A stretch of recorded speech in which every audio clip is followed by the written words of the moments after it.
Hello everyone. Today let's solve a similar question to a grind 75 question. And yeah, so one of the questions in grind 75 is lowest common ancestor of a binary tree. And let's solve this one instead. So essentially you're given the tree, which is good, and then you want to find the lowest common parent of both of these nodes. So you know that it can't be lower than one of the nodes itself. So we're essentially just going to do a DFS, and then if the current root's value is equal to one of these, then we'll just return the root because we know that's the lowest we can dig for satisfying both of them. But there's actually a nice edge case in here that we check first in case P is not in the tree or Q is not in the tree. So let's do that first. So we're just defining a recursive call here to get all the nodes in the input tree.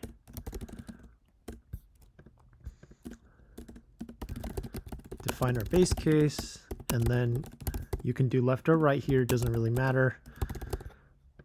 Important thing is just getting the value of the current root, validate our work. So as you can see, we're doing a DFS on the tree. It doesn't really matter which order, but we're just going to ask if P and Q exist, right? So if both of them are not none, if P.value is not in self.cur or Q.value is not self.cur, then we can just return none right away, right? That's the edge case right here, because node 10 doesn't exist in our tree, as you can see. If that's not the case, then we can do what I said, which is just a standard DFS on the tree itself. Same thing. But now we need to figure out, like I said, if is equal to one of the two winners that we're looking for.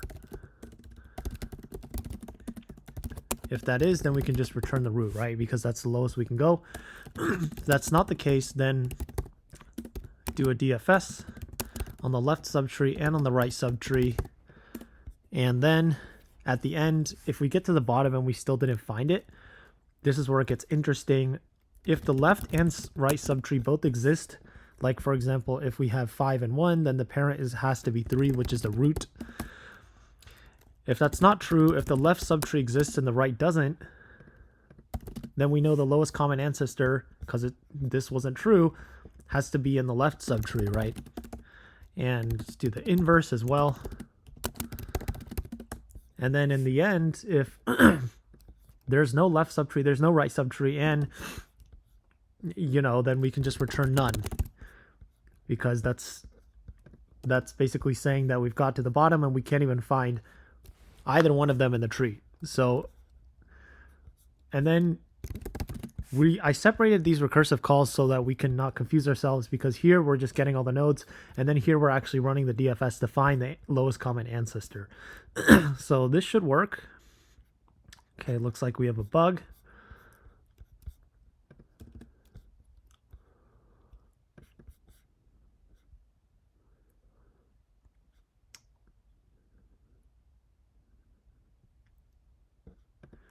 If P and not Q, or Q and not P, turn none as well, because we have to satisfy both of them, but looks like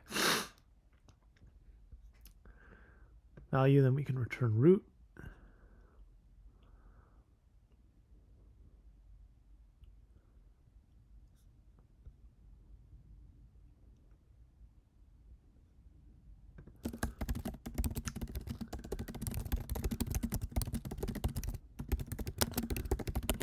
But it looks like we're returning 5 instead of, or 3 instead of 5. So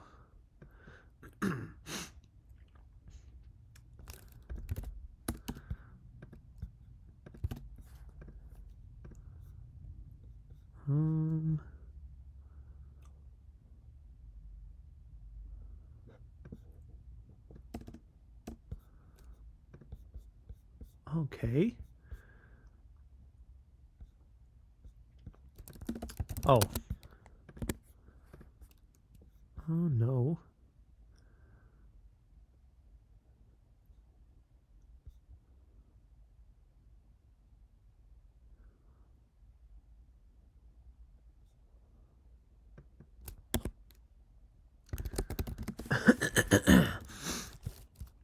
This is strange. I don't know what's going on.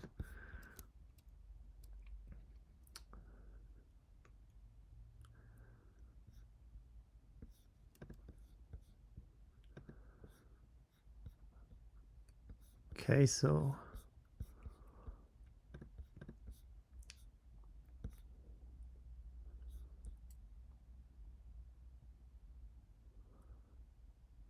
oh, we forgot to pass this in our recursive call.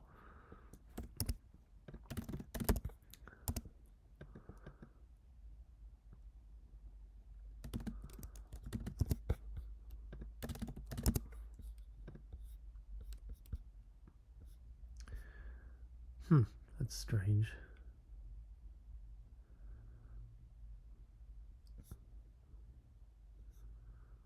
Huh. It's odd. Oh, there's a bug made there. That's probably why. There we go. There you go. As you can see, it works. And yeah, that's the idea behind it. So thank you for watching.